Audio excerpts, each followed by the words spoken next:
Pernikahan beda usia. Bab 012. Boril, kamu kenapa? Tanya Bayu Sebastian Rohichan ketika mendengar Boril mengeong. Mata Boril membola saat Aprilia kini memandangnya dengan tatapan menggoda. Boril menggelengkan kepalanya, meminta agar Aprilia turun dan tidak berbuat macam-macam karena ngeongan manjanya tadi sangat memalukan terdengar sang ayah. Boril, tanya Bayu lagi, iya pak. Gak apa-apa, ini kejepit. Kejepit apa? Si boy kejepit. Ucap Boril dalam hatinya. Ini pak, tangan kejepit pintu. Dusta Boril pada sang ayah. Aprilia terkekeh pelan tanpa suara. Boril memelototinya meminta agar Aprilia turun. Tapi sang istri malah menggelengkan kepala. Malah melanjutkan lagi kegiatannya yang membuat suaminya itu panas dingin. Aprilia malah dengan sengaja merebahkan wajahnya di ceruk leher sang suami. Duh bini gue, kalau lagi pengen jangan sekarang napa. Kap. Nah. Kan bibir Aprilia yang seksi Bak Song Hye-kyo itu mulus mendarat di pipi sang suami yang ditumbuhi bulu. Kemudian turun ke leher membuat Boril merem melek dibuatnya. Boril. Kamu masih di situ kan? Tanya Bayu lagi. Boril membuka lagi matanya. Barusan dia ke awan melayang-layang bak layangan. Sekarang sudah balik lagi ke bumi. Iya pak. Coba nanti besok kamu cek ke bengkel. Papa bawa teman ke sana. Mau beli mobil katanya buat istrinya. Iya pak. Aprilia mulai menciumi sudut bibir suaminya, membuat darah Boril berdesir tak karuan. Merbrawijaya juga berniat tanam saham di bengkel dan merekomendasikan bengkel kamu sebagai sponsor perusahaannya di Itali. Iya pak. Ada koleksi BMW mewah kan di bengkel. Merbrawijaya maunya tipe mahaladakan. Iya pak, dari tadi iya pak melulu. Kamu paham gak apa yang papa sampaikan? Biasanya gak langsung setuju. Debat dulu. Gimana mau debat sih pak? Bibir Boril disosor ayu dari tadi. Lagian papa niat banget sih jam segini nelpon. Ucap Boril dalam hati tentunya. Gimana mau debat sih pak? Bibir Boril disosor ayu dari tadi. Lagian papa niat banget sih jam segini nelpon. Ucap Boril dalam hati tentunya. Melihat mata sang suami yang mulai berkabut menahan semangat, Aprilia senang bukan main. Ia meluruh. Bergerak turun dari pangkuan sang suami lalu mulai membuka zipper Boril. Si empunya. Sudah blingsatan tak karuan. Dia masih marah dan cemburu melihat sang istri banyak disukai orang. Tapi otaknya malah membayangkan jika asistennya diganti olinya. Murahan kan? Memang logika dan enoi-enoi kadang-kadang suka musuhan. Logikanya Boril ini harusnya marah. Gak usah tun ondung kalau cuma dibelai doang. Tapi nyatanya asistennya ngomong beda lagi. Halal nih bos. Ibadah yuk. Nah sebagai umat beragama yang taat Boril lebih memilih untuk ibadah. Ya kan? Gak boleh marah-marah karena marah itu sifatnya setan yang terkutuk. Maka dari itu, Boril pun mengambil inisiatif untuk mengakhiri sambungan teleponnya bersama Papa Bayu. Dan bersiap beribadah menambah pahala. Pak, udah dulu ya, aku ada urusan penting nih.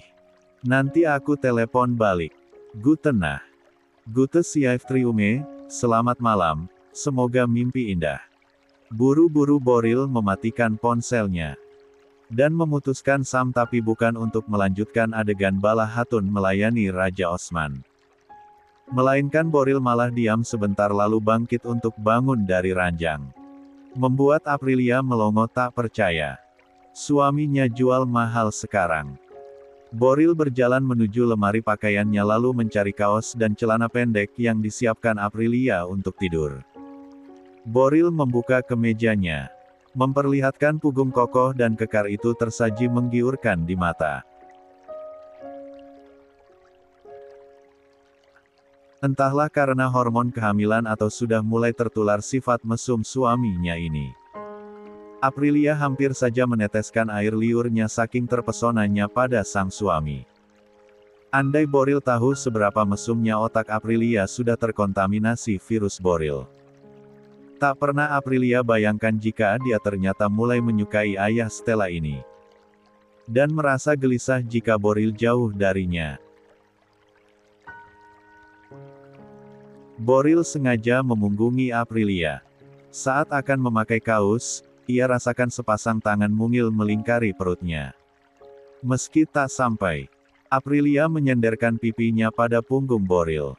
"Maaf mas, aku janji gak akan genit-genit deh, tapi maafin aku ya."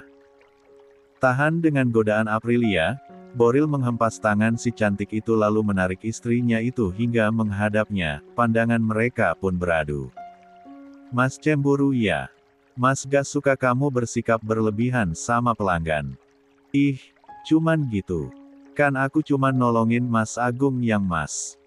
Ucapan Aprilia terhenti kala Boril menghentikan ucapannya dalam ciuman dalam penuh semangat di saat merasakan kehabisan oksigen. Boril pun melepaskan pagutannya. Mereka terengah sambil menyatukan dahi. "Mereka, jangan pernah panggil pria lain dengan sebutan mas. Mas." Boril kembali menyatukan bibir mereka kali ini lebih dalam dan menuntut. Lebih ke kasar. Beberapa kali Boril menggigit bibir istrinya hingga membengkak. "Mas, udah." Aprilia mendorong dada Boril pelan. Namun Boril malah menggendong Aprilia dan menaruhnya di atas ranjang. Boril menudungi tubuh istrinya. Kakinya tetap menapak lantai namun Boril memerangkap sang istri dengan tebing atasnya. Dan kembali menciumi Aprilia. Di karpet aja, pinta Aprilia di sela ciuman mereka. "Di sini, sempit." Boril menggelengkan kepalanya. Nanti badan kamu sakit. Mas suka kasar kalau marah." "Mas." Aprilia menjerit namun tertahan oleh Boril yang menutupnya dengan tangannya. Akhirnya Aprilia hanya menutup rapat bibirnya karena Boril jelas tak menghentikan gerakan tangannya. "Mas. Bapak sama ibu nanti dengar." Aprilia memohon agar suaminya lebih elon-elon. Ia malu jika sampai suaranya terdengar keluar. Berpuluh-puluh menit kemudian, saat masih SMA dulu, Aprilia seperti anak gadis remaja pada umumnya yang memiliki idola. Demam Korean YY yang melanda seluruh dunia nyatanya juga dialami oleh Aprilia Ayu. Karena diam-diam Aprilia mengidolakan pria asal negeri ginseng tersebut sebagai calon suami masa depannya. Aprilia mulai berkhayal memiliki suami tampan dan kaya raya seperti Lee Min Ho. Serta jago bela diri seperti Park Seo Joon, macho dan penuh karisma seperti Hyun Bin. Bersuara berat seperti Choi Jin Hyuk dan seksi seperti Rain. Meski Rain sudah juicy tapi kalau sudah goyang, Baopa King Nasar Kiowomah. Lewat. Nah. Setiap malam Aprilia selalu berdoa semoga mendapatkan suami dengan kriteria tersebut di atas. Terdengar berlebihan memang. Alias halunya kebangetan. Tapi kan gak apa-apa ya. Bukankah Tuhan itu maha kaya? Kalau minta mah bebaskan. Dan selain maha kaya, Tuhan pun maha pemberi dan pengabul doa. Contohnya doa-doa Aprilia mengenai kriteria pria idamannya pun dikabulkan. Semua tipe Aprilia tergabung dalam satu paket komplit bernama Boril Fabian Rohichan. Kaya sudah pasti. Secara Boril adalah pemilik bengkel BMW terbesar di Indonesia. Ditambah lagi sang ayah masuk ke dalam daftar 5 besar orang terkaya di Indonesia. Kabar baiknya, anak Bayu cuma 2. Dan yang lebih menggembirakan lagi, Boril adalah anak pertama. Bayangkan saja bagaimana Boril bingung menghitung jumlah asetnya nanti. Selain kaya Boril juga jago bela diri. Masih ingat kan, bagaimana babak belurnya Dion dihajar oleh Boril? Soal karisma dan wibawa, jangan tanya lagi. Minus sifat mesumnya, Boril sangat tampan, dewasa dan berwibawa apalagi kalau sudah memakai jas lengkap ala CEO kaya drama Turki.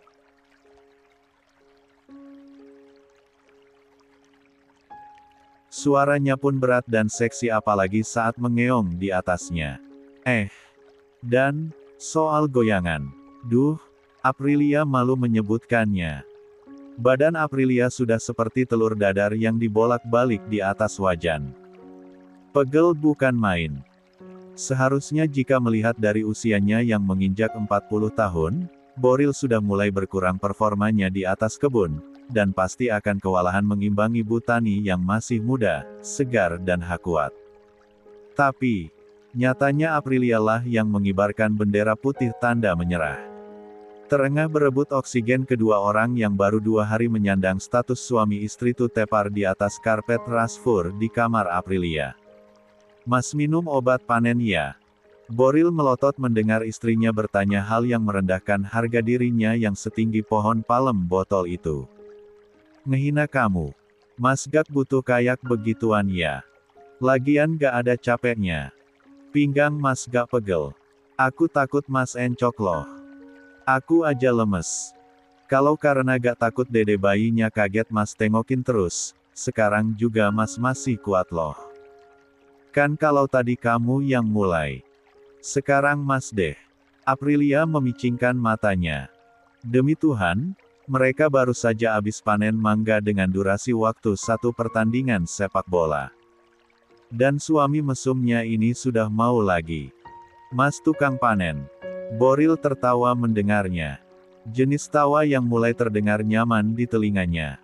"Hah, sudah pada tahap sebucin itu dia," pikir Aprilia sambil mencoba duduk untuk membersihkan diri. Rasanya tidak nyaman sekali. Aprilia lalu memunguti pakaiannya yang berserakan dan langsung menuju kamar mandi. Meninggalkan Boril yang masih tiduran di atas karpet. Aprilia tak mau melihat lagi ke arah suaminya. "Suka hilaf. Ikut dong you," seru Boril bergegas bangkit. Aprilia ternganga. Pasalnya permintaan Boril yang satu ini sangat mudah terbaca. Belum sempat Ayu menjawab suaminya sudah menariknya ke kamar mandi. Tidak ada shower ala-ala drama CEO Wattpad. Yang ada cuma bak mandi berwarna biru, 1 WC jongkok, dan beberapa peralatan mandi milik Aprilia. "Besok-besok pasang shower ya you," ucap Boril setelah 3 kali mengguyur tubuhnya dengan air dari gayung. Lalu mulai memakai sampo. "Kenapa? Mas gak biasa mandi ya kalau gak pakai shower? Resiko punya istri orang kampung ya gini mas. Mandinya pakai gayung," kata si songong ini yang juga mengguyur tubuhnya dengan cara yang sama. Hanya saja dengan membelakangi Boril. Namun Aprilia tiba-tiba saja terpekik kaget saat dipeluk dari belakang oleh Boril. "Mulut kamu emang lebih enak dipakai ciuman ya," gerutu Boril. "Mendingan mengeong daripada suuzon terus." "Siapa yang suuzon?" "Shower itu, biar kalau kita mandi bisa romantis-romantisan di bawahnya." "Mas, udah? Belum, sekali aja lagi ya," tawar sang istri sambil menyenderkan tubuhnya pada sang suami. "Mas bilang kalau kita cuma nikah dengan perjanjian. Tapi ini sih..."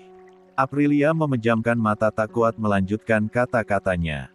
"Ini si apa?" tanya si mantan duda sambil membuat tanda cinta di bawah kuping sang istri.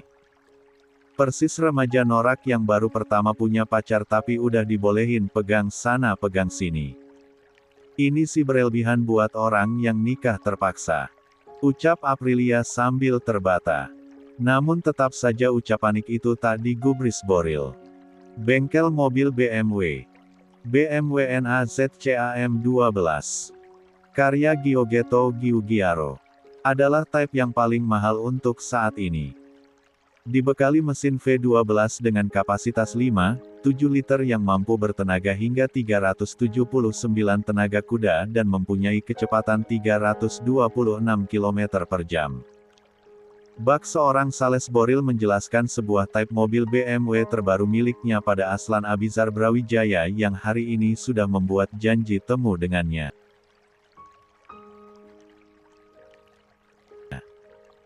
Harga mobil yang dibanderol dengan angka di atas 9 miliar itu membuat Aslan jatuh cinta pada pandangan pertama. Harusnya pekerjaan marketing ini adalah bagian Ferdi. Boril tak pernah repot-repot mempromosikan barang jualannya sebelumnya. Tugasnya hanya menerima laporan dan tinggal menyetujui atau menolak saja. Semudah itu. Tapi berhubung yang menjadi kostumer hari ini adalah seorang yang spesial, mau tak mau Boril turun tangan sendiri. Anda boleh mencobanya, ucap Boril lagi. Tidak perlu, saya akan pilih ini, ucapnya sambil menyentuh bodi mobil berwarna silver tersebut. Classy taste, ucap Boril diiringi tawa oleh pria di sampingnya. Kalau bisa, ditambahkan pita besar seukuran mobilnya ya, berwarna silver juga. Ah, hadiah ulang tahun istri. Iya, hadiah untuk Ayasa. Tapi, bukan ulang tahunnya. Dari cara Aslan yang nampak sumringah, Boril tahu kalau pria sebayanya ini pasti sedang bahagia, hadiah anniversary pernikahan. Bukan, ulang tahun anak. Bukan, tanggal jadian. Tanggal pertama kali kami bertemu. Jawaban cepat Aslan yang sebenarnya tak ingin ia katakan membuat Boril terpana. Seromantis itukah pria di depannya ini? Sampai-sampai tanggal mereka bertemu pun harus dibuat anniversary-nya. Kalau dia dan Aprilia kapan ya? Dia kan pertama kali kenal istrinya sejak Aprilia masih pakai seragam putih merah. Di depan gerbang sekolah dasar. Saat Boril menjemput Stella, gadis seusia putrinya sedang menangis di depan gerbang sambil mengucek-ngucek matanya. Di belakangnya, teman-temannya saling mengejeknya. Tuh Kang ngompol, tuh. Kang ngompol. Udah gede masih ngompol. Hahaha. Aprilia terus menangis diledek. Tak lama datang Stella mengusir teman-temannya yang rese itu. Pergi gak? Aku laporin guru ya. Sentak Stella pada teman-temannya. Ayo Aprilia, ikut pulang aku aja. Papaku udah jemput. Boril yang menunggu di mobil untuk menjemput kaget saat Stella datang masuk ke dalam mobil tidak sendiri tapi bersama Aprilia. Catat, bersama Aprilia yang sedang menangis karena diledek tukang ngompol. Sekali lagi, ngompol. Boril pun melihat jok mobilnya sudah basah karena diduduki Aprilia. CK, malas rasanya kalau ingat ke situ. Kalau mau dirayakan kan tidak ada istimewa-istimewanya. Ternyata saat pertama bertemu adalah ketika istrinya di masa depan, pernah ngompol di kelas. Pak Boril. Terpaksa Aslan harus menegur Boril yang sedari tadi melamun. Maaf Pak Aslan, saya jadi terharu. Anda romantis sekali. Memangnya Anda tidak ya? Kedua pria yang sama-sama masih terlihat sangat tampan di usia 40 tahun itu tertawa dan berhasil menarik perhatian para pengunjung showroom. Kami masih pengantin baru. Masa gak romantis ah? Oh iya, istri Anda, keturunan Eropa ya? Boril menggelengkan kepalanya. Tidak bisa memberitahu kepada sembarang orang mengenai identitas istrinya. Tapi, terlihat seperti orang luar ya? Iya, kadang-kadang saya juga merasa kalau Aprilia itu berwajah bule. Tapi orang tuanya warga lokal. Asli Jakarta. Anda yakin? Langkah kaki Boril terhenti saat Aslan bertanya begitu. Merasa aneh dengan pertanyaan Aslan yang terkesan terlalu pribadi ini. Tiba-tiba saja naluri seorang pejantan yang merasa kalau pasangannya sedang diganggu muncul di hati. Boril. Dia memindai pria di sampingnya ini. Aslan berusia 47 tahun. Ia pemilik perusahaan Brawijaya Corporation. Salah satu perusahaan terbesar se-Asia Tenggara yang kerajaan bisnisnya menggurita sampai ke Asia dan Eropa. Juga Amerika. Mungkin bisa disandingkan dengan Bayu. Untuk urusan usia mungkin Aslan beberapa tahun lebih tua di atasnya, tapi wajahnya itu cukup okelah meskipun tetap lebih oke Boril. Keduanya berdarah Eropa. Jika Boril berdarah Jerman, ayah Aslan adalah orang Turki. Dua-duanya good looking. Tapi mengingat kalau Aslan ini juga menyukai perempuan muda terlihat dari istrinya yang katanya dinikahi saat usia 18 tahun, membuat Boril waspada jangan-jangan dia juga mengincar Aprilia. Karena Aprilia masih muda dan wajahnya sangat cantik. Siapa tahu saja Aslan ini juga menaruh hati pada istrinya. Melihat wajah Boril yang sudah tidak enak dilihat, Aslan buru-buru meralat ucapannya. Mohon maaf Pak Boril, jangan salah sangka. Saya hanya menyampaikan pendapat istri saya saja. Yang katanya penasaran karena wajah Aprilia mirip dengan kenalannya. Grundlegendes Altes. Deins kone Frau Istimer noch hinter der Frau eines anderen Herr, dasar tua. Bangka, istrimu cantik. Masih saja mengincar istri orang, ucap Boril dengan santainya memakai bahasa Jerman sambil tersenyum pada Merbrawijaya. Demi profesionalitasnya sebagai seorang pengusaha maka Boril pun menetralkan wajahnya meskipun dalam hati dia gondok setengah mati pada pria satu ini. Dan tersenyum palsu dengan amat manisnya semanis gula Tropicana Slim yang tak menyebabkan diabetes. Meski dikonsumsi setiap hari. Serta mengalihkan topik pembicaraan. Mari kita lihat-lihat lagi seri yang lain. Siapa tahu Anda mau memberikan hadiah lagi. Ajak Boril. Hadiah? Untuk siapa ya? Karena tidak ada yang butuh hadiah di keluarga saya sampai akhir tahun ini. Sepertinya. Tolak Aslan halus sambil seperti memikirkan sesuatu. Coba diingat-ingat lagi. Untuk ultah kepala pelayan misalnya atau sunatannya penjaga kebun, kan butuh hadiah juga. Meski awalnya bingung dengan ucapan Boril namun Aslan pun tertawa dan menepuk bahu pria. Di sampingnya ini. Shesin seher humorvol, sir. Ternyata Anda sangat humoris tuan. Ucap Aslan dalam bahasa Jerman yang sangat fasih. Sambil tersenyum dan berlalu pergi melihat-lihat lagi seri mobil Jain lainnya. Membuat mantan duda bermulut ember ini pun menganga. Berarti Aslan Abizar. Brawijaya mengerti apa yang tadi diucapkannya. Mampus. Deaoka. Ayasa tertawa dengan sangat kencang sampai menangis manakala suaminya bercerita tentang Boril yang kedapatan mengumpatnya namun sayangnya Aslan paham apa yang dikatakan Boril. Menepilah dulu, bisa bahaya nanti kalau kamu nyetir sambil ketawa begitu. Tegur Aslan lembut pada istrinya yang setelah mendapatkan kado mobil darinya langsung mencoba hadiahnya tersebut. Dan mengendarainya keliling rumah mewahnya. Tak perlu keluar jalan raya. Di sekitaran rumahnya pun cukup luas untuk sekedar mencoba mobil saja. Karena jarak dari pintu gerbang menuju pintu rumah saja hampir 1 kilometer dengan taman bunga yang menghampar luas di sebelah kiri.